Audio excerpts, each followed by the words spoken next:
All right, so today we're going to investigate developing intensity through the use of our primary colors and secondary colors. Once again, primaries are your blue, yellows, and reds. Secondaries, orange, violet, and green. Blue is the complementary color to orange. Yellow is the complementary color to violet. And red is complementary color to green. Those colors are, once again, opposite on the color wheel. Now you can select whatever colors you want for your name. You can do a pattern if you want. My name has 5 letters, so I could do 1, 2, 3, 2, 1, or all the same color, or change it up. But the only stipulation is that whatever color you pick for that specific letter has to maintain that color. Okay, so remember when we did our values, our intensity charts with red to green, blue to orange, yellow to violet. Within those charts, we had right down the middle was our 50-50 mark, which is going to be one side of our letters. Then the other side is going to be majority of the color you select for the front, and then the front will just be straightforward that color. So I'm going to start with, let's say orange. Okay, so if I'm working on orange for my K, the only other color I'm allowed to use is blue. Okay, we're not using black to develop our darks. We're not using any like grays or using white to bring out some highlights or anything like that. We are specifically only using these two colors. We want to try and ensure that our colored pencils are nice and sharp so we can eliminate all the kind of grainy whiteness to the paper. When a paper is textured like that, that's called tooth for the art realm. So we'll go ahead and make sure that we eliminate the idea of all that tooth. So for me, I need to figure out what side is my light source coming from, and then where that creates the darker value, and then where that creates the middle value. Okay, so every single one of these letters is going to have a light, which is just going to be the color straight from the colored pencil. Okay, you can technically pick whichever side you want. I'm just going to pick the front because that's kind of probably going to be the most easy to understand right now. So that is the brightest. Remember, intensity is the brightness or dullness of a color. So we're going to bring out the brightest color on the front side of my letters. Therefore, it is in the light source. Okay, then I'm going to pick one side that is the most dull, which would be the use of basically 50-50 mixing of your colored pencils to develop those complementary colors into a dull, neutral gray. Okay, and then finally you'll find like a middle ground. So remember we had the charts that had 7 boxes. In the middle was 50-50. This side was blue and this side was orange. So I'm going to strictly stay on the side of my blue and oranges, or my orange side from my blue and orange, but I want to stay on that orange side since my majority color is orange. Okay, I never want blue to be the dominant color on this letter. Now, if I were coloring the letter blue as my most intense color, then you would stay on the opposite side of that chart that we did with your blue and orange. Same thing for all the other colors: red, green, yellow, violet. If you choose to use yellow, violet, remember, as always, yellow is the least dominant of all these colors, and violet is going to be very strong and aggressive against it. Okay, so I'm coloring in just the frontal side of strictly orange. Going right up against the edges, ensuring my craftsmanship. My colored pencil got a little dull on the side I was using a lot, so I rotated it around, tried to use kind of like the sharper point.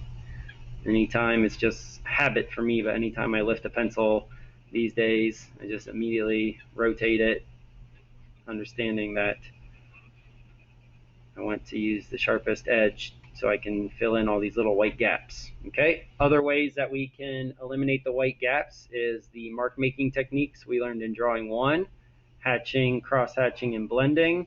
If you want to use kind of the side of your pencil to fill in all those little white gaps, I intentionally kind of left some white gaps so I can show you how to fill them. This is a lot lighter right here than right here. We want to make sure it is even all the way throughout to ensure we have successful craftsmanship.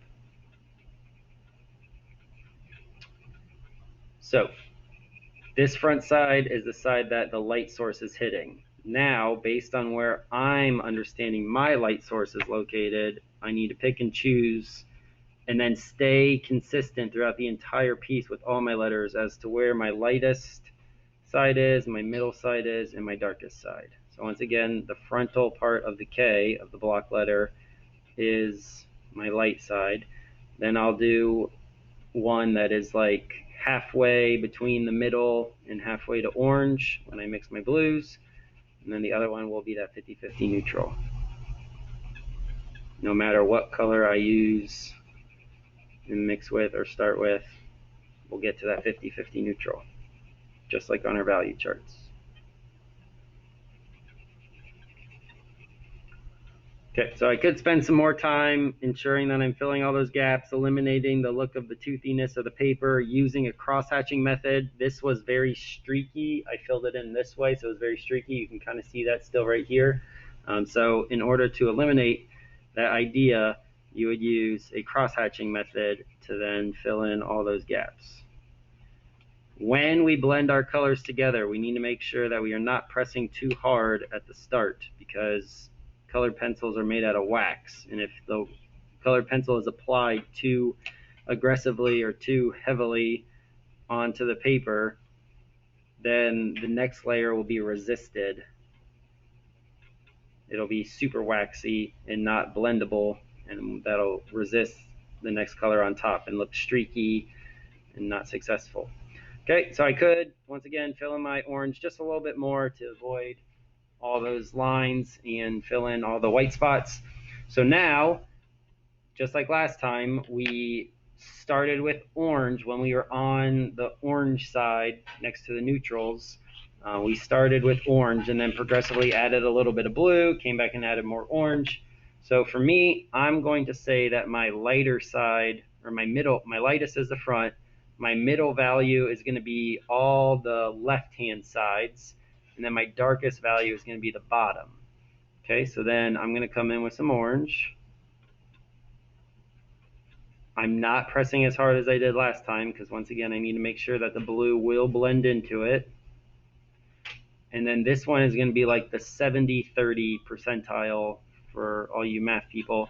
70% orange, 30% blue, and the bottom side will be like that 50-50. Now we also need to start to think about how objects might cast shadows onto other objects, which I will show you that. So that'll have a blending technique from one value to the next, or one intensity situation to the next, brightness to dullness. Okay, so now I've got some orange down there. Now I'm going to come in with just a little bit of blue to deepen that value, staying inside the lines, ensuring my craftsmanship. I don't want to get too heavy with the blue. I'm going to come back and put another layer of orange to finalize it on top. So that'll tone down some of the blues that are popping through right now. So that's okay. Going right up against that edge.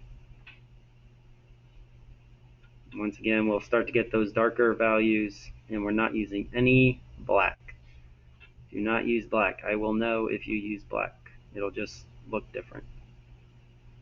Okay, so now I'm going to come in with orange, and I'm going to start to press a little bit more aggressively to tone down those blues and layer the orange on top.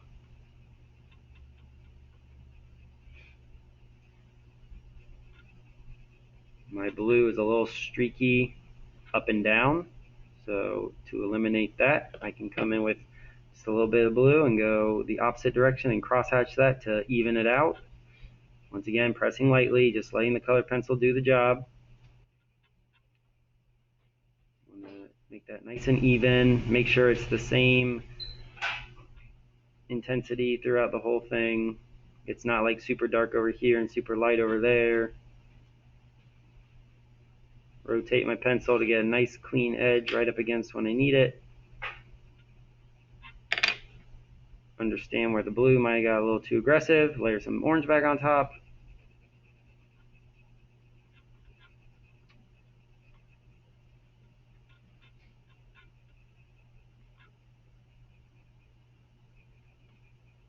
Okay. Now I can continue to even that out, but for demonstration purposes and time's sake, I'll do that at a later time. So we can move on to the next one. Okay, so you can already see how that's darker just through the use of two colored pencils.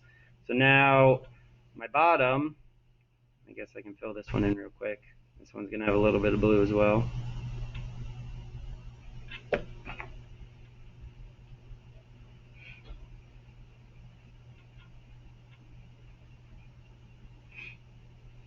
Okay, and then my bottom parts are gonna be that 50-50 ratio for a neutral gray. We can still see majority orange in this one. Okay, this one's still got majority orange. It might be a little hard to see on the screen, but it does. I'm going to come in here, once again, color this all orange first. It doesn't, the bottom, I guess, for me, doesn't really matter because it's going to be 50-50 orange and blue. So technically, I won't see any blue and I won't see any orange. I'll just see that neutral gray.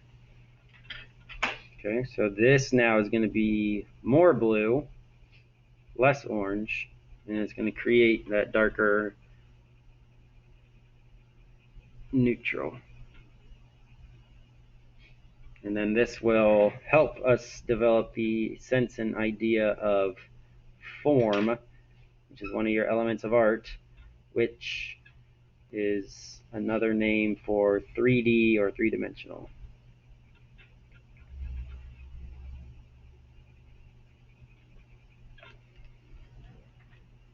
Okay, even that out.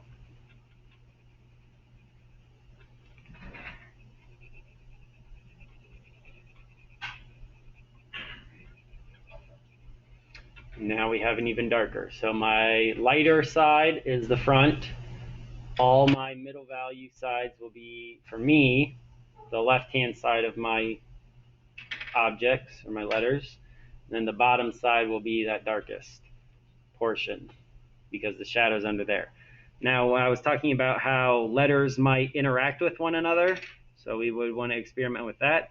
So the inside of this K, inside here, it's the left-hand side, yes. So we want to make sure that it is similar to that portion, but we're going to show how the K interacts with other parts of the letter, okay, because they're in space and they're creating highlights and shadows on top of one another. So it's going to be darker on the inside of this portion of the K because this part is casting a shadow onto the inside part here, and then we'll have to blend this part out into the lighter value, which would be similar to this one here. So it's going to start here, pretty dark up in this kind of nook and cranny crevice little area, and then fade into that lighter value. So this is going to be pretty dark here. With my blue, I'm coming in with that 50-50 mindset. And then I'm progressively starting to press lighter with my blue because I want the blue or the orange to be more dominant. And then I will fade into a lighter blue. And then I'll come back on top with orange because I always want to end with the color that I selected. So if I was using red as the dominant color right now, I would want to finish off with red on top of my green. Start with the dominant color, layer the next color on top, and then end with the dominant color to even it out.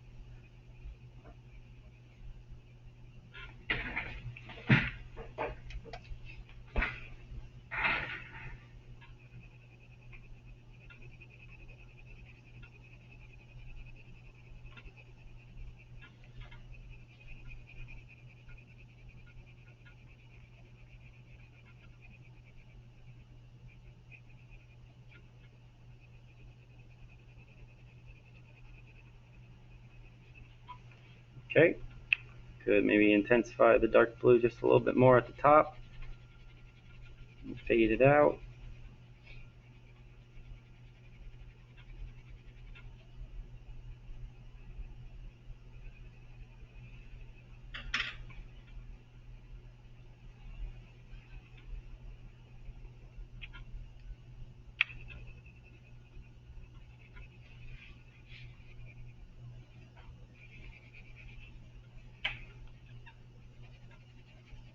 Okay, and then finish off. This is the bottom of my K. So once again, whenever it is the bottom, for me, once again, you can select whatever position your light source is coming from. But if you might be a little confused with that, just stick to what I'm doing. Because I could make all the left-hand sides of mine light, the front side dark, and the bottom medium. I could do the bottom light, medium, dark. However you want to do it, as long as you have those 3 brightness and dullness levels represented throughout. Okay, so once again, I'll finish up this, and then I'll send you on your way to work. But this is going to be the darkest one, so this should be that 50-50 neutral gray. No matter if I'm using blue and orange, orange and blue, red and green, green and red, yellow, violet, violet, yellow. This object or shape or form or letter, however you want to put it, should have one dominant color, and then using the complementary color to create the darker values.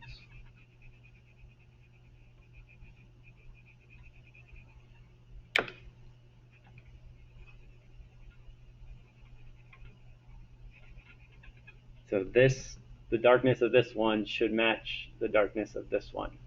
The darkness of this one down here is going to match the darkness, but it's going to be darker up here because this is casting a shadow onto that. The darkness of this little sliver right here on the K is the same darkness as these 2 bottom ones, because that is the bottom portion of that slanted part of the K.